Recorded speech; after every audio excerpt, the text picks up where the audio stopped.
house. And yes, indeed, Fanya Mambo Kinuthia. Both of them are waiting to welcome the King and Queen of the Netherlands and the King of Queen of Lesotho. But whoever diarized this week, Maze, and then we have the President of the African Development Bank, Kuna WRC this week. Sio? Russia. But kuna test drives up and down Thika Superhighway. Yes. I love it. As soon as he asked for this million chapati a day thing, Wakamuita? El Chapo. El Chapo. Yes. What? You come to children and then you promise them the commodity that has the least nutritional value. You know, chapati is useless. Let's start there. Apart from filling your belly and filling you up with a lot of wheat that is not good for your body, you know, there is no known nutritional value that chapati brings to the body of a child. You know, sometimes you look at things from the point of value. There is no known nutritional value. So he promised children something that just bloats their stomach and does nothing else for them. But I think also that tour was a very murderous tour. So many people died, including the French national, may he rest in peace. Because wakampeleka city mortuary, then I think they discovered his body is not supposed to be there, so they took him to where the rich are taken, funeral home. But there was a lot of muggings. And by the way, I have seen Rigiji go to many parts of the country and he's not been followed by thugs. But people have just chosen that everywhere President Ruto goes, they have to follow him. They're thieves, by the way. And you saw a lot of muggings on Thika Road. You saw a lot of muggings on Outer Ring. You saw a lot of muggings on at Kibra. Sisi kwetu Dagoretti South, we are still recovering. So many people have lost their phones and assets and so on. So I feel that that tour should never have happened. It brought more losses than it brought any benefits to any Kenyans. And that's why I keep telling people, choose your guests properly. There's a church that chose William Ruto as their guest. Now they have to have GSU manning the church every Sunday. Otherwise, they're not going to be able to do services. Right. If you host President Ruto in your constituency, Nairobi, or wherever it is, now he is coming to Mount Kenya. Prepare for goons and hooligans and prepare to lose your phones and everything that you have, because these thieves have decided that the president is their favorite person to follow around. And immediately he's done, they come and steal from people and the police are doing nothing about it. So I think we need to ban those presidential tours because they are not beneficial to this country and people are losing. In fact, people are being told to close shops. During the day? Yeah, during the day. The thieves were doing the stealing open, and we were wondering what is the police doing, because the police, I think they were overwhelmed or they just didn't care because they were so much focused on the president's security that they forgot about any other person's Right. security. And then people are just being mugged. Unatembea unanyang'anywa simu and you do nothing. Kiwazi. Kiwazi too, and it happened not once, not twice, not thrice. It happened all over. Everywhere the president was going, there were those muggings, and people asking ourselves, we were asking ourselves, is this the return of the organized crime? If it happens once, you can say it's a one of. Indeed, there were reports that even some, soldiers lost pistols on that tour. Yes.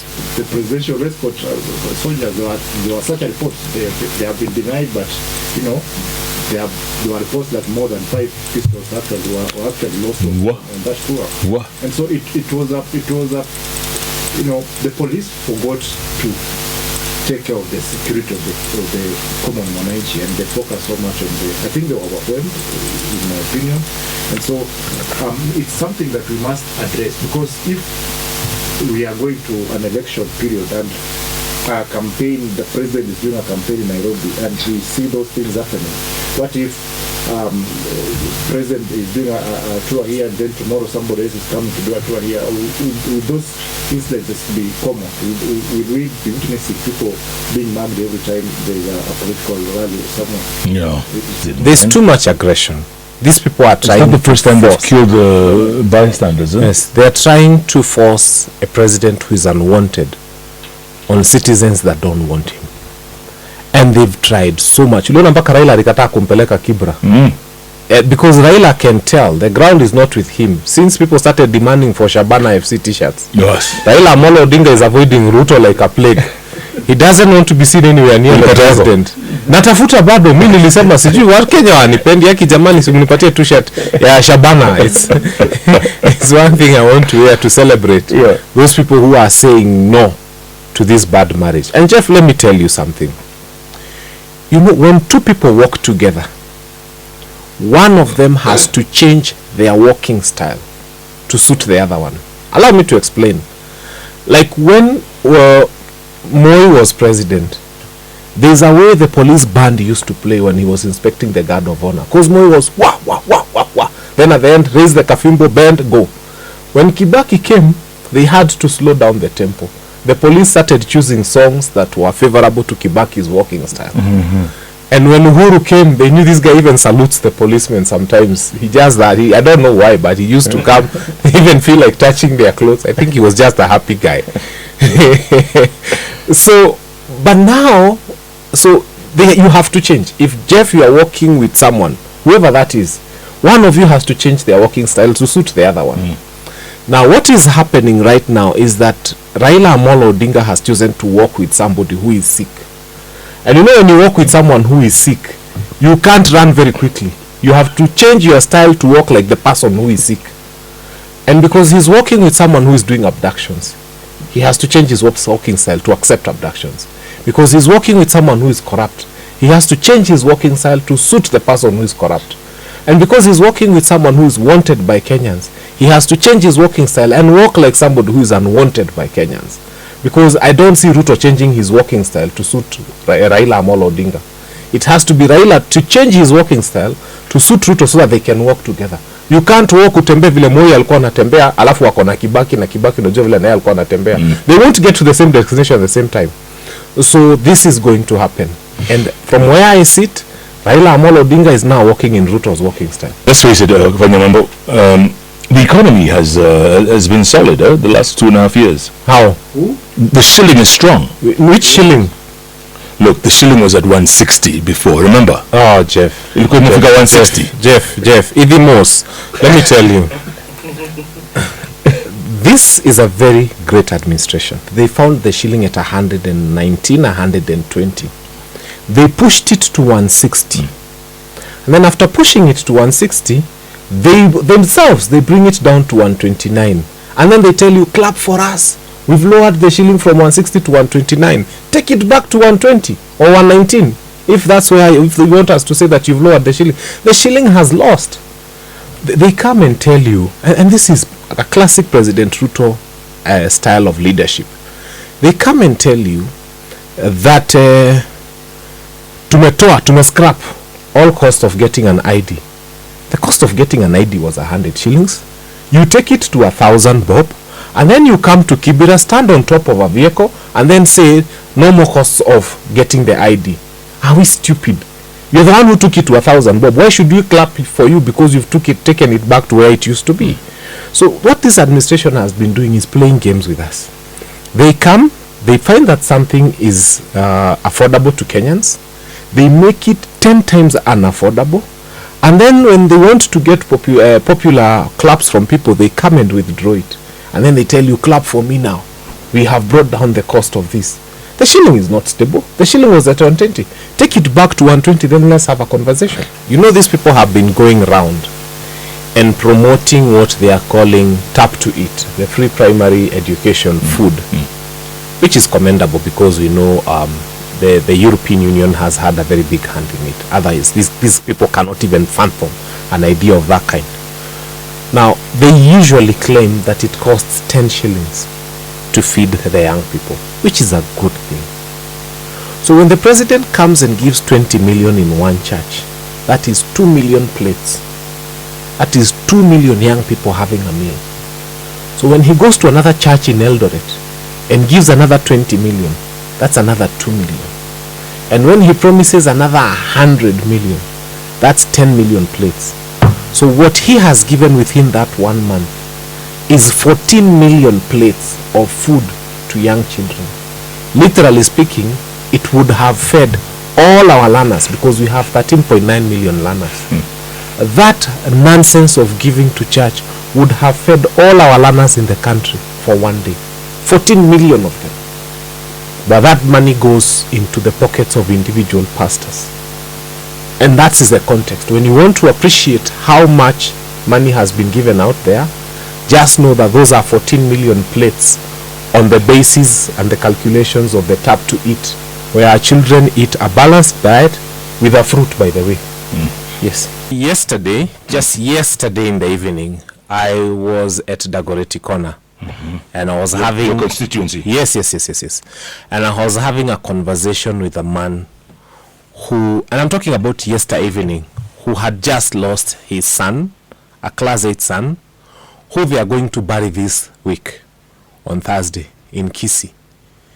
And the reason they lost this child is because they went to hospital and they were turned away because Shasha Shishoshu is not working.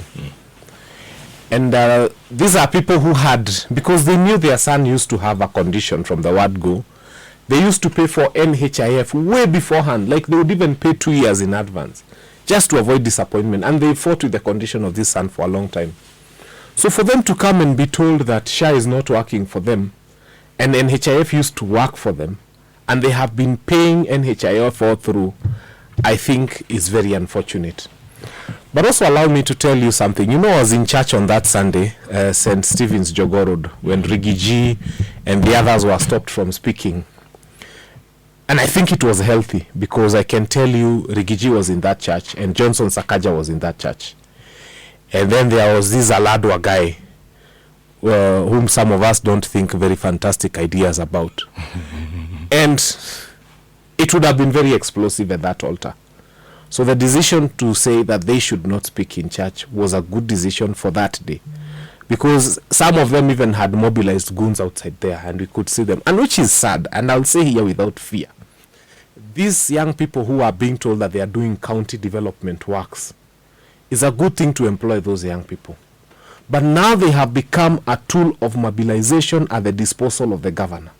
So every time there's a political rally, they are being told, don't dress up in those clothes for coming to clean. Come in civilian clothes, it will be counted as a day when you have worked. And now they are moving all over in all political rallies. In President Ruto's mobilization, and I dare one of them to come out and say that I'm lying. They were used. We are being told that they are young people. They are being called Green Army. But whenever there's a political thing, they are being told, today come in civilian, your only work is to cheer the president. Your only work is to do what the governor wants you to do.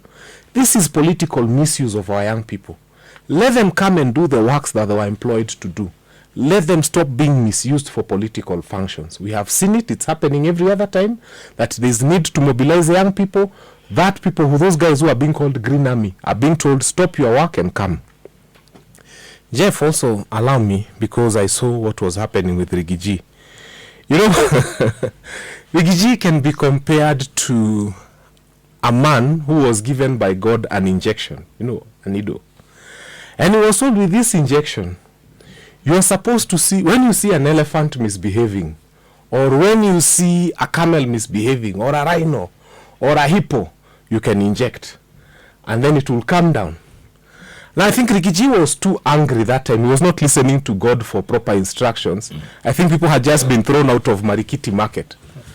So one day he saw a goat making noise, meh, meh, and he hadn't listened to instructions properly. Akaidunga ile shindano yote, pa! Baka sa hiyo mbuzi kwa ICU. Only for him to understand later that this small goat was just saying, yes sir, yes sir, yes sir.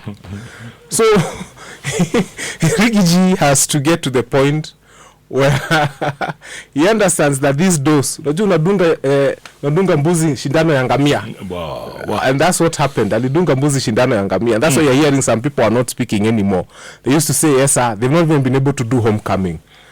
So the weekend was nice. It was beautiful. We had a lot of politics going down. And we are looking forward to this week. You see, Obuya, na Rigiji wake. No. Rigiji suddenly became Paul from Saul. You know, Rigiji, we can't forget what Rigiji did to us. It's only that we might, you know, some Kenyans might hate Ruto more than they love Rigiji. But the thing is that SHA is not working, and the president is not talking about it. Capitation is not working, and the president is not talking about it. You know, secondary schools, I'm not so sure if they have already received their money. I don't think they have. Yeah. University students, bado hajapata help. You know, the new university funding model, it was thrown out by the courts. And so those are major policy announcements, policy statements that President Ruto made. Those are, how many have I counted? There's SHA, there's capitation, there's help, there's even housing is still, we're just being deducted monies that you can't really, tell where the money is going. Billions have been invested in treasury bonds, billions that are supposed to be building houses. They don't have houses to build. Each and every, even Hustler, the Hustler fund that is given, one of the pet projects of President William Ruto. It's in lots of trouble. They are giving money to 14-year-olds, to 2-year-olds. There lots and lots of people have defaulted in paying that money, and so most of those major policy changes that President Ruto wanted when he came into power have not materialized. They are not working. There's no one such project that President Ruto has completed in the last 2.5 years that you can pin on and say this is now the project that the president has done. This is what the legacy project. This is what President Ruto has done. There's none as of now. And so in the last 2.5, he will tell you that he has been laying groundwork, he has been doing ABCD. Now we are ready to take off. But fact of the matter is, for the last 2.5 years, we have seen nothing. The problem is you've employed experts who have got no common sense whatsoever. They have brought nothing to this government. Mbadi and all of you, shame on all of you. Jeff, let me tell you, a country like Spain has a population of about 62 million. Spain gets close to double its population in terms of tourists. France, kuna kakitu kanaitwa Eiffel Tower. Akatawa tu. Akatawa. Those people attract 18 million tourists a year. Kenya, you have the 7th wonder of the world. One of the 7 wonders of the world. My wide-based migration. Do you know even Arorashe is a function you can bring tourists to, and they just see and they'll be happy. But Jeff, this country brings only 2.5 million people. Tourists per year. We earn 144 billion per year from tourism. We have stupid experts because none of them has thought about how do we make money as a country in ways other than taxation. The only thing they think about is tulipata 5k kwa mshahara ya Jeff, how can we get 15,000 from Jeff's salary? We are going to wait for the motorist who is going to Moranga and charge them for using that road. They are experts at stealing from Kenyans. None of them has got an expert idea. We have been earning what we've been earning from coffee and tea, and I could look for the figures and I could share them here.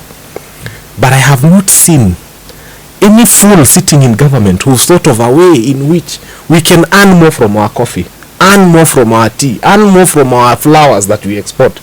The whole idea is wait for this guy. He's exporting flowers. Extort him completely so he closes his flower shop. These are stupid experts, and I say that without fear. We need to remove them all and start asking ourselves, are there other ways in which this country can make money? And I can tell you for sure tourism is one of them.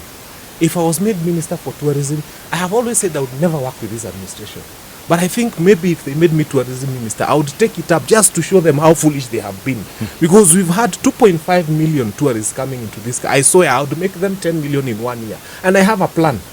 But the fact that these idiots are not even thinking about it, the fact that nobody is coming and thinking of anything else other than reading our payslips, that is what hurts us the most. And the president needs to get to a place where he asks, wait a minute. Private sector, come in, give me brains. I'm going to hire cabinet. Like now he's about to fire cabinet and bring in Raila's people. I think this would have been a good time for him to say, wait a minute. Now I am involving the private sector and I'm asking them, how can we make Kenya a robust economy? Give me brains. Give me people with better ideas. But if you think that you will tax Kenyans to prosperity, you will kill us as a country. Yeah. Obuya. Sasa ndio fanya mambo alikosea. Angekuwa na Raila, labda angekuwa kwa serikali. Sahi. Naye akaenda kwa Munyoro. Hiyo CS anaongea. Hiyo CS anaongea. Expert ideas angepeleka kwa serikali, but sasa akakimbia akaenda kwa Munyoro. It will ruin the political future, my friend. Watu wa Dagoretti South wakisikia nafanya kazi na hii serikali. Mimi na alikuwa ameniahidi kiti ya MP by the way, iko vacant. Imeenda. But Jeff, whatever Fanyamambo is saying is right actually. It's only that governments over and over, sio tu ya President William Ruto, even ya Uhuru, even ya Kibaki tried. But do you know that even now, people who are not salaried, they are not paying a SHA and chief or Taifa. They are not paying. Do you know that up to now, people who are not salaried are not paying housing levy? Because the government has no mechanism to make sure that they pay that housing levy. So, and so the government has relied so much upon the salary of Kenyans. Few millions who are salaried actually. I'm told there are around 3 million Kenyans who have formal jobs in the country, and so 4 million cannot sustain, the remaining 47 million cannot ride on the back of 3 million, because the 3 million the backs would break. And so this is why the government has been doing, come up na SHA hiyo nakatwa kwa salary, housing nakatwa kwa salary, NSSF iliongezwa, sijui nini pay, all those things, and the salary is shrinking. There's no additional, you are not being added something on top, because now kikatwa kwatwa, there's inaenda tu chini, it's nothing is being added on the top. The employer is suffering, the employee is suffering, and that's why we are saying there's no circulation of money in the economy. It's a lose-lose. It's a lose-lose, because the more you tax me, the less I will spend. Correct. And the less I spend, the more it affects the economy. Correct. It doesn't trickle down. It doesn't trickle down. If you talk to many people who are running salons and people who own nail bars, they'll tell you the nail comes, nails is like finishing. It's once you're done with everything, that's when they do their nails. The girls will tell you that. So now they stake that as a luxury. It's one of those things that they can do without. And they will tell you, many of the people who are going into those nail bars now are going to remove. And I said, I want to remain natural. Now they've come back to natural. It's not natural. The pocket is naturally not accepting. So, yes, even hairs, now you adjust to things like braids za Kenyatta market that take too long on the head. 3 months. Sulize kama inanuka tu, si unajua hiyo shangu. Na sio kwa ubaya. They are our lovely girls, we love them. But even them imewafinya. Sasa sisi venye tulikuwa tunanyolewa, ukisikia kinyozi ilikuwa 500, sasa unahamu unaenda ya 200. Unaweza pata dandruffs lakini sawa tu. You adjust, everybody is adjusting.